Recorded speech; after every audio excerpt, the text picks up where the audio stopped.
The internet is full of bro science, fake knowledge, half information, or propaganda. Your quest of reliable, authentic health information ends here.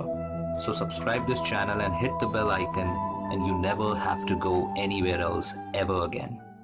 नमस्कार, आदाब, सत श्री अकाल दोस्तों। मैं हूं doctor Paramjit. आप देख रहे हैं डॉक्टर एजुकेशन। और आज हम बात करेंगे कानों में दर्द का। कानों में दर्द बहुत लोगों को होता है और कई लोगों को उसका कारण नहीं समझ आता और उन्हें लगता है कि कुछ चला तो नहीं गया, कोई दिक्कत तो नहीं हो गया, क्या नहीं हो गया। खासकर ये होता है स्विमिंग करने के बाद। स्विमिंग करी कल से दर्द, तो ऐसी तैसी हो जाती है लोगों की। तो इसी चक्कर में लोग बैठे रहते हैं कि हमने ऐसे कौन से पाप करे, स्विमिंग करी और क्या करे।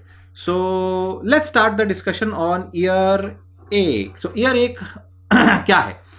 earache is basically जो एक शार्प और मान लीजिए डल और बर्निंग सा पेन होता है आपके एक या दोनों कानों के अंदर।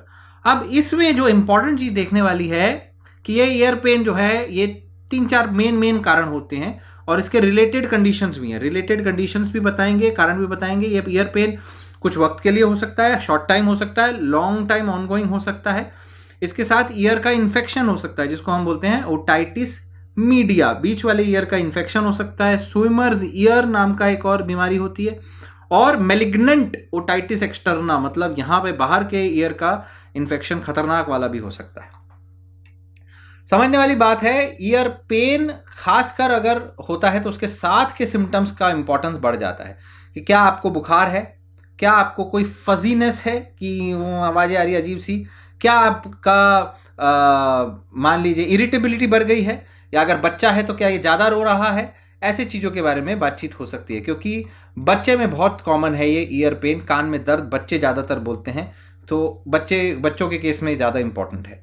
बच्चे लोगों को तो जैसे ही ईयर इन्फेक्शन होता है उनको माइनर हियरिंग लॉस भी हो जाएगा during and even right after ear infection, और ज़्यादातर ये प्रॉब्लम ठीक हो जाती है। ये जो हियरिंग लॉस है, hearing loss is very but कोई लंबे समय तक नहीं रहता hearing loss, but is very rare कि भाई लंबे समय तक रहे। अब बात समझते हैं ईयर में इन्फेक्शन या ईयर में पेन होता ही क्यों है।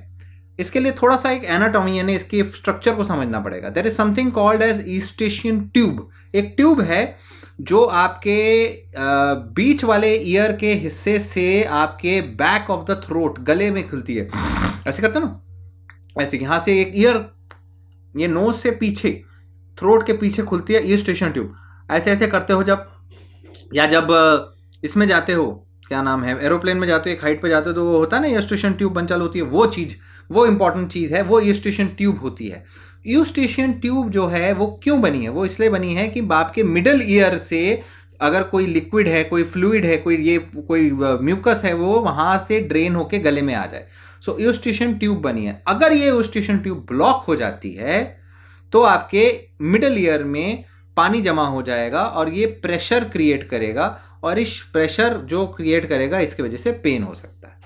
ये पेन अगर ज्यादा देर तक रहा, प्रेशर ज्यादा देर तक रहा, तो इन्फेक्शन भी हो सकता है। So this is important. Eustachian tube blockage, one of the most common reason for ear pain, eustachian tube blockage, right?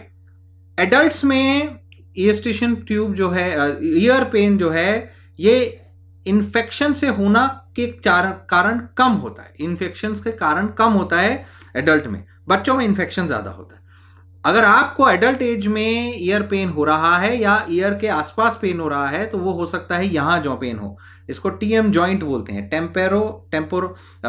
Temporo mandibular joint, temporal bone और ये मैंडिबल, ये कहाँ जो टीएम जॉइंट पे होता है। या फिर थ्रोट पे, थ्रोट से रेफर्ड पेन हो सकता है, थ्रोट से रेफर्ड पेन होता है ईयर में।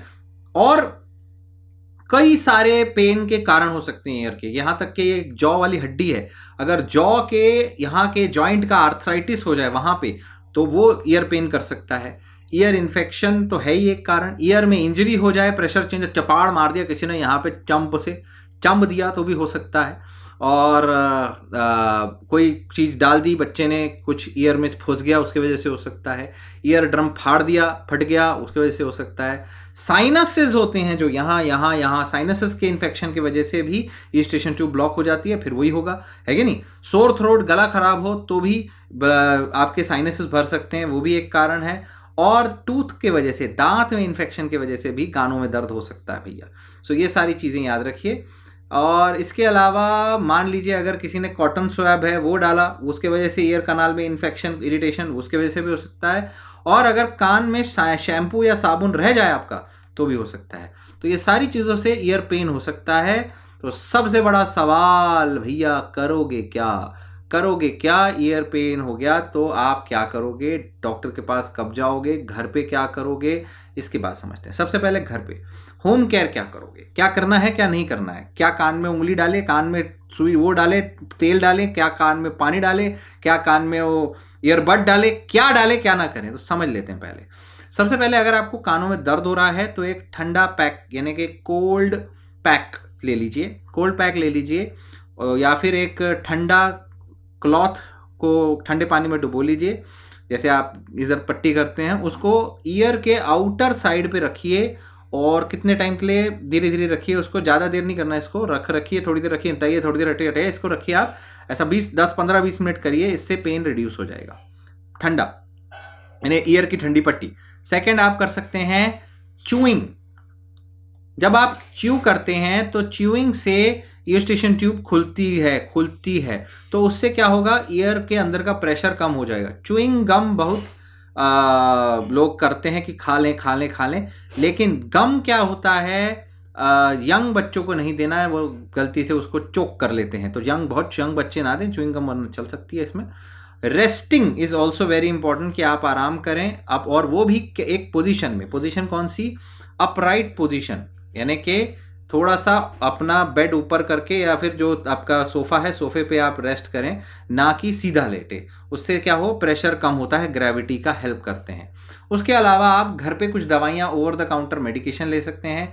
क्या ले सकते हैं, जैसे ईयर ड्रम आपका अगर रप्चर नहीं हुआ है, पेन है, तो पेन किलर ले सकते हैं, जैसे कि एसिटामाइनोफिन यानी कि पैरासीटामोल, ब्रूफिन यानी आप डाइक्लोफिनेक, ऐसी दवाइयाँ ले सकते हैं। उसके अलावा एस्पिरिन नहीं लेना, एस्पिरिन, इकोस्पिरिन, एस्पिरिन, डिस्पिरिन ये नहीं लेना है, डिस्पिरिन नहीं लेना, पैरासीटामोल, डाइक्लोफिनेक ये 2 चीज़ें ले सकते हैं, यानी आइबुप्रोफेन। इसके अलावा अगर ईयर पेन तब हो रहा है जब आप एयरप्लेन में हो, आप एल्टीट्यूड हाई हो रहा है, तब कुछ नहीं करना है, तब सिर्फ आपको स्वॉलोइंग करना है। कोई चीज़ पी लीजिए, पानी पीते जाइए, जूस पीते जाइए स्ट्रॉ लगा के, या फिर च्युइंग गम खाते जाइए, तो नहीं होगा। बच्चे हैं तो बच्चों को बॉटल दे दीजिए चूसने के लिए अपनी, या वो होता है वो बच्चों वाला, या फिर ब्रेस्ट मिल्क भी पी सकते हैं छोटे बच्चे।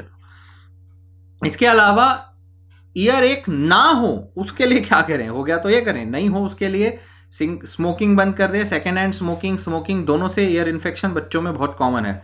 बच्चों में जो आप स्मोक करते हैं, बच्चों में इन्फेक्शन हो जाता है सेकेंड हैंड स्मोक के। और आउटर ईयर में उल्टी सीधे ऑब्जेक्ट्स ना डालें, उसके लिए अलग से वीडियो बनाया हुआ है हमने। उसके अलावा ड्राई करना है ईयर को बात करने के बाद, उसके लिए ट्रैगस होता है, ईयर के सामने जो एक जगह है वहाँ पे आप टोई ऐसे दबाएं, ऐसे नीचे करके, तो ईयर जो है आपका खाली हो जाएगा बहुत बढ़िया। नहाने के बाद कुछ रहेगा नहीं उसमें, इस तरह ही खाली करना होता है और कुछ नहीं करना होता, उसमें कुछ डाल के जरूरी नहीं है करना। और एलर्जीज अगर हैं आपको तो एलर्जी कंट्रोल करें, और कुछ नहीं करना है बस। और कुछ एंटीहिस्टामिन्स ले सकते हैं अगर आपको पता है ठंड आ गई, मेरा तो कान ऐसी तैसी होने तो एलर्जी होने वाली, तो एंटीहिस्टामिन्स या एंटीकंजेस्टेंट्स आप ले सकते हैं अगर कंजेशन लग रही है।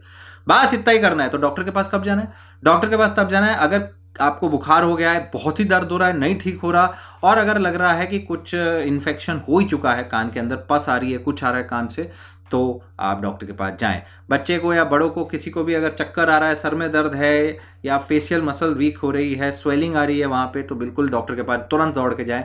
और अगर बहुत पेन है तब तो जाना ही है, ठीक है। तो इन सब सिम्टम्स में आप डॉक्टर के पास जाएं। बाकी सिम्टम्स के लिए डॉक्टर आपका फिजिकल एग्जामिनेशन करके उसके हिसाब से आपको दवाई या ट्रीटमेंट या कोई भी जो इन्वेस्टिगेशंस हैं, टेस्ट हैं, वो बताएंगे। एंटीबायोटिक देनी है, ड्रॉप देनी है, गोली देनी है, स्टेरॉइड देना है, क्या देना है वो बताएंगे। जी हाँ, बहुत सारी दवाइयाँ आती हैं, बहुत सारे टॉपिक्स हैं, बहुत सारी चीज़ें हैं। एलर्जिक भी होता है, इन्फ्लामेटरी भी होता है, इन्फेक्शन भी होता है, कभी कभी सूजन को कम करने के लिए दवाइयाँ भी देनी पड़ती है, स्टेरॉइड भी देना पड़ता है। So lot of things are there. So वो डॉक्टर डिसाइड करेंगे कि आपके केस में क्या combination of treatment will be best. So don't do any other treatment than this.